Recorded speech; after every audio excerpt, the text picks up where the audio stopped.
अरहन्ताणं नमो अरहन्ताणं नमो अरहन्ताणं। मनोबल का विकास, इतना अद्भुत मनोबल कि कठिन से कठिन समस्या के आ जाने पर भी घुटने नहीं टिकते। थोड़ी सी समस्या आती है, आदमी घुटने टेक देता है।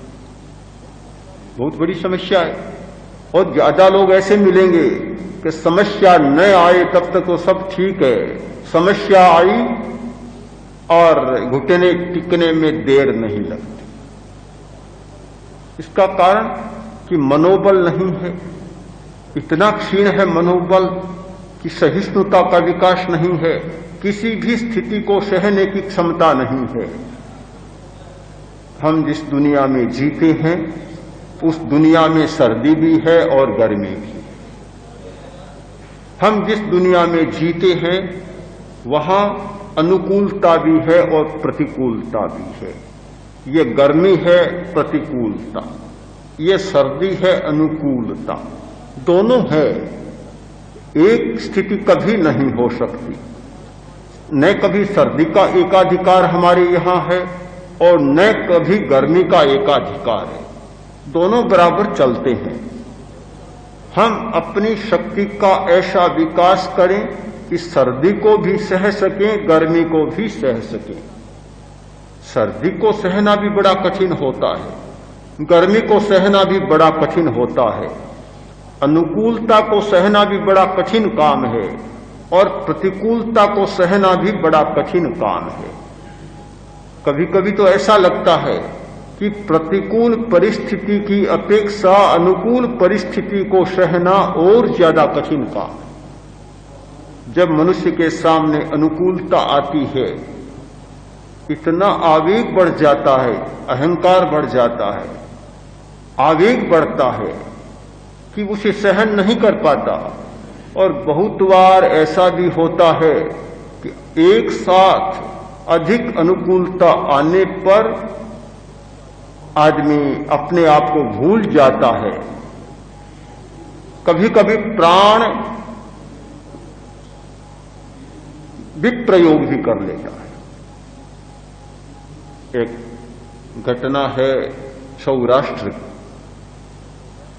राजकोट जो सौराष्ट्र का एक प्रसिद्ध नगर है। एक गरीब आदमी ने लॉटरी में कुछ रुपए लगाए। अब लॉटरी तो लॉटरी है, कब किसको मिल जाए पता नहीं चलता। 5 लाख रुपए मिल गए।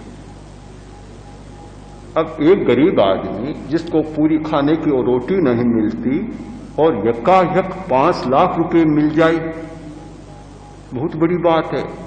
अधिकारियों ने सोचा कि उसको सूचना देनी है, पर कैसे दें? कहीं ऐसा न हो कि 5 लाख की बात सुनते ही हार्ट फेल हो जाए और रुपये और किसी को ही मिले, किसी को न मिले। तो ऐसे मनोवैज्ञानिक ढंग से सूचना दें जिससे उसका कोई नुकसान न हो और ठीक उस बात को वह हजम कर सके। तो बातचीत चली। एक डॉक्टर ने कहा कि मैं ये कर दूंगा, ऐसे ढंग से सूचना दूंगा कि जिससे कोई अनिष्ट नहीं होगा और बात उसके गले उतर जाए। डॉक्टर को काम सौंपा गया। वह उस व्यक्ति के पास गया जो सामान्य झोपड़ी में रहने वाला था। जाकर और भाई साहब प्रणाम। उसने देखा ये कौन है, अच्छा पढ़ा लिखा आदमी लगता है, अच्छे कपड़े, और भाई साहब प्रणाम, कौन आ गया? देखता रह गया। उसने कहा कि मैं डॉक्टर। बैठिए। कैसे आए? कि नहीं ऐसे ही मिलने आ गया। बैठा, बातचीत शुरू हुई। हालात पूछे कि कैसी स्थिति चल रही है, क्या तुम्हारी स्थिति है? उसने कहा स्थिति तो बड़ी भयंकर है, खाने को भी पूरा नहीं मिलता, बड़ी समस्या है, बहुत कम मजदूरी मिलती है।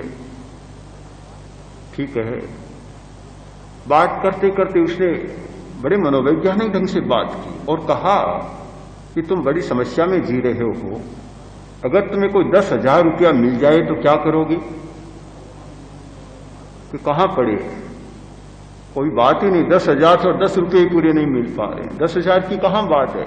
अरे ठीक है, एक कल्पना की बात कर रहा हूं, मान लो अगर मिल जाए तो क्या करोगे, तो क्या क्या करूंगा, अगर 10,000 मिल जाए तो आधा आपका और आधा मेरा, 5,000 आपका और 5,000 मेरा, आधा आपको मिल जाएगा, अच्छी बात है। बोले कि मान लो 50,000 मिल जाए तो आप क्या बात कर रहे हैं, पूरा समय जा रहा है फालतू बातों में, कहां मिलने को है 50,000। अरे भाई मान लो, हम तो कल्पना ही तो कर रहे हैं, बातें ही तो कर रहे हैं, गप्पे ही मार रहे हैं, कोई और कोई बहस नहीं, मान लो गप्पे ही है, पर मान लो मिल जाए तो क्या करोगे। तो मैंने तो एक बात कह दी कि 25,000 आपका और 25,000 मेरा। बात करता गया आगे आगे बढ़ते बढ़ते, और उसने ठीक पूरी बात कर ली कि मान लो तुम्हें 5 लाख मिल जाए तो क्या करोगे।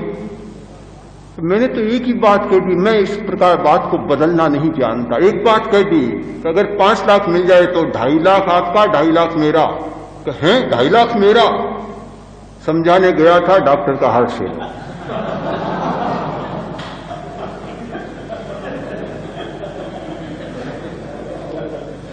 2.5 लाख मेरा, बस कहते ही हाथ से। अनुकूलता को सहना भी बड़ा मुश्किल होता है। हम लोग द्वेष को तो फिर भी सह लेते हैं, पर राग को नहीं सह पाते। अप्रिय संवेदनों को झेल लेते हैं, पर प्रिय संवेदनों को झेलना बहुत कठिन होता है। तो हमारी शक्ति का ऐसा विकास जिसमें हम अनुकूलता और प्रतिकूलता दोनों को झेल सके, मनोबल का इतना विकास कि अनुकूलता के सामने भी घुटने न टिके और प्रतिकूलता के सामने भी हमारे घुटने न टिके, ऐसा मनोबल का विकास हो सकता है।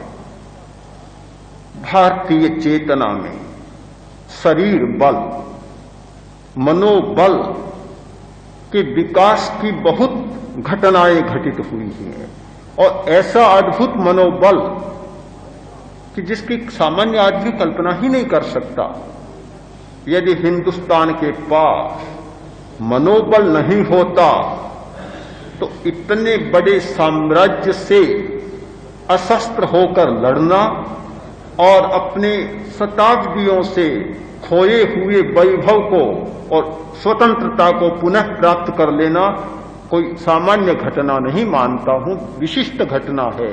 और केवल मनोबल के आधार पर ही इसमें बहुत बड़ा काम हुआ है। और भी कुछ परिस्थितियां हो सकती है, पर उन सारी परिस्थितियों में मनोबल का बहुत बड़ा योग है। हम लोग मनोबल का भी शायद ठीक मूल्यांकन नहीं कर रहे। वाणी का बल बड़ा भी अद्भुत होता है।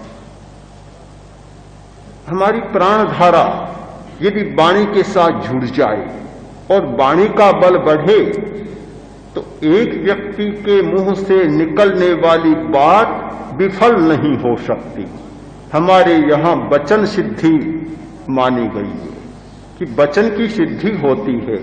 जिस व्यक्ति को वचन सिद्धि प्राप्त है उसके मुंह से जो बात निकल जाती है वह घटित होती है।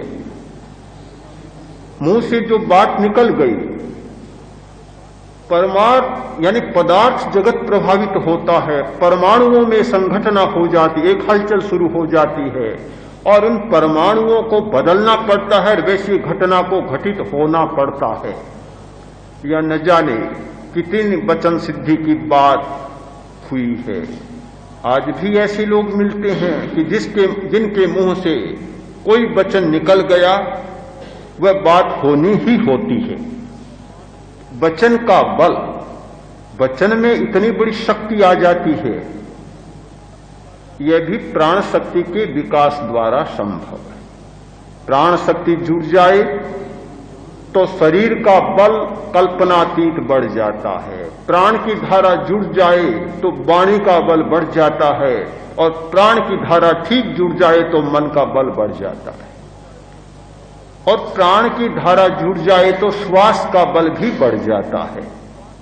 मुझे तो ये आश्चर्य होता है, आप बुरा नहीं मानेंगे, अध्यापक हैं, शिक्षक हैं और बड़ी बड़ी अवस्था के लोग हैं, बुरा न माने, अप्रिय न माने, किंतु आज तो हमारी स्थिति तो यह है कि श्वास बल की बात तो कहां रही, शायद श्वास को सम्यक लेना भी नहीं जानते, सम्यक श्वास की बात को भी नहीं जानते।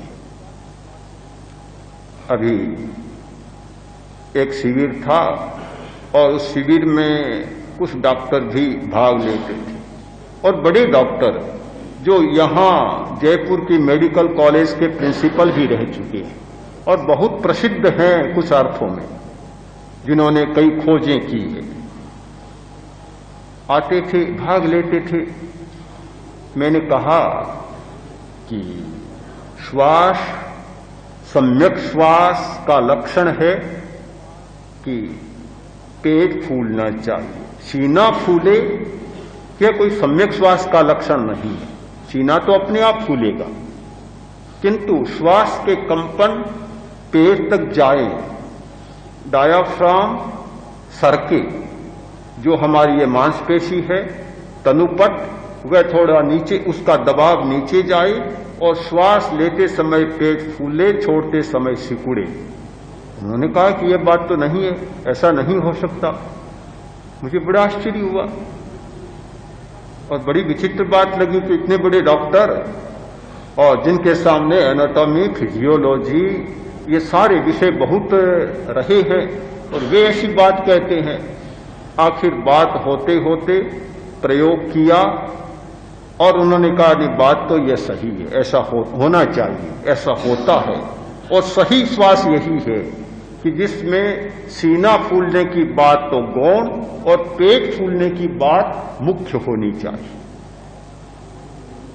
उन्होंने बताया कि हमारी पाठ्य पुस्तकों में भी यही मिलता है, ऐसा मिलता है कि मुझे और आश्चर्य हुआ। फिर उन्होंने आगे बताया कि हाँ, पश्चिम की कुछ पुस्तकें जो नई आई है उनमें यह बात जरूर है कि सीने की अपेक्षा पेट फूलना चाहिए और लेते समय पेट फूलना चाहिए, छोड़ते समय सिकुड़ना चाहिए। हमारे पास तो जो लोग आते हैं उनका तो यही कहना होता है कि हम श्वास लेते हैं तब तो पेट सिकुड़ता है और छोड़ते हैं तब पेट फूलता है। यहां भी बैठे हैं ऐसे लोग और हर शिविर में ऐसे लोग आते हैं और बड़े बड़े समझदार लोग, वे कहते हैं कि उल्टी बात आप बता रहे हैं। अब पता नहीं हम बता रहे हैं या आप उल्टा कर रहे हैं। उनको लगता है कि हम तो उल्टा ही करते जा रहे हैं।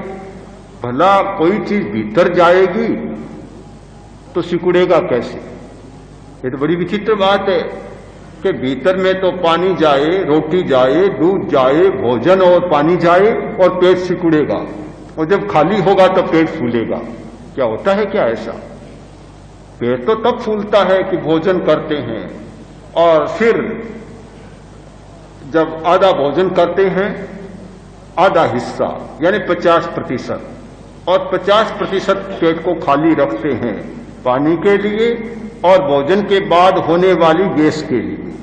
अब जब 1 घंटा का समय होता है भोजन को, जब पेट फूलता है, वायु बनती है, और जब पानी पीते हैं, जब पेट पूरा भर जाता है, तो भोजन करने के बाद तो पेट फूलता है।